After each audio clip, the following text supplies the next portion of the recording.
Temple parliament ക്ഷേത്രവിമോചനത്തിനുള്ള സമര കാഹളമാകുമെന്ന Hindu Aikyavedi working president Valsan Thillankeri. ടിപ്പുവിന് ശേഷം മതേതരത്വത്തിന്റെ മറപിടിച്ച് ക്ഷേത്രങ്ങളെ തകർക്കാൻ ശ്രമിക്കുന്നു. അന്നും ഇന്നും വിശ്വാസികൾക്കൊപ്പം നിന്നത് ജനം ടി വി, ഇനിയും ജനം ടി വിയെ മാത്രമാണ് വിശ്വാസം.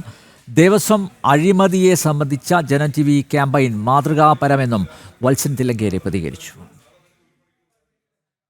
പ്രവേശനത്തിന് ദിനത്തിൽ നടക്കുന്ന ഈ ഒരു സമ്മേളനം എന്ന് പറയുന്നത് ക്ഷേത്ര വിമോചനത്തിൻ്റെ കാര്യത്തിൽ ഒരു വലിയ നാഴികക്കല്ലാവും എന്ന കാര്യത്തിൽ സംശയമില്ല. വലിയ പ്രക്ഷോഭങ്ങൾ ഇവിടെ രൂപപ്പെടും, വലിയ ആഹ്വാനങ്ങൾ ഉണ്ടാവും. അതിനനുസരിച്ച് ഒരു കർമ്മപദ്ധതി തയ്യാറാക്കിയിട്ട് മുന്നോട്ട് പോകാനാണ് ഉദ്ദേശം.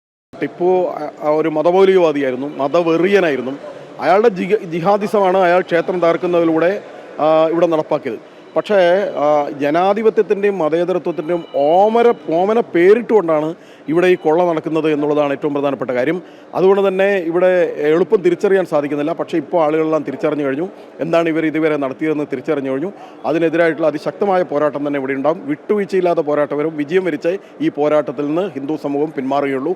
വിജയം നേടിയെടുക്കുക തന്നെ ചെയ്യും. നമ്മുടെ ക്യാമ്പയിനിലടക്കം നിരവധി വിവരങ്ങൾ ഇങ്ങനെ പുറത്തു വന്നുകൊണ്ടിരിക്കുകയാണ് ഓരോ ക്ഷേത്രങ്ങളെ സംബന്ധിച്ചും. അക്കാര്യത്തിൽ ഇപ്പോൾ മാധ്യമങ്ങളടക്കം പല രീതിയിലും പാർശ്വവൽക്കരിക്കപ്പെടുന്ന രീതിയിൽ അല്ലെങ്കിൽ മാർജിനൈസ് ചെയ്യുന്ന രീതിയിലാണ് ഇക്കാര്യത്തെ കാണുന്നത്. കാരണം ഒരുപക്ഷെ ആ ഒരു ഘട്ടത്തിൽ ശബരിമല ക്ഷേത്രത്തിലേക്ക് മാത്രം ഒതുക്കിക്കൊണ്ടുള്ള രീതിയിലാണ് മുന്നോട്ട് പോയിക്കൊണ്ടിരിക്കുന്നത്. പക്ഷേ എല്ലാ ക്ഷേത്രങ്ങളും നടക്കുന്നുണ്ട് എന്നുള്ളതാണ് ഈ ജനം ടിവിയുടെ ക്യാമ്പയിനിലൂടെ പുറത്തു വന്നത്. നിശ്ചയമായിട്ടും അത് ജനം ടി വി ഇക്കാര്യത്തിൽ വിറ്റുവോ ദേവസ്വം മുതലായിട്ടുള്ള ക്യാപ്ഷനിലൂടെ നടത്തിക്കൊണ്ടിരിക്കുന്ന വലിയൊരു പ്രചരണമുണ്ട്. ഇന്നലെയും ജനം ടി വിയാണ് സമഗ്രമായി ഇക്കാര്യം ചെയ്ത്. ഇന്ന് നാളെയും ജനം ടി വി തന്നെയാണ് ഈ വിഷയത്തിന്റെ കൂടെ ഉണ്ടാവും എന്നുള്ള കാര്യത്തിൽ ഇവിടുത്തെ വിശ്വാസി സമൂഹത്തിന് യാതൊരു തരത്തിലുള്ള സംശയമില്ല. കാരണം എന്നും വിശ്വാസികൾക്കൊപ്പം നിലനിൽക്കുന്ന മാധ്യമ സ്ഥാപനമാണ് ജനം ടി വി.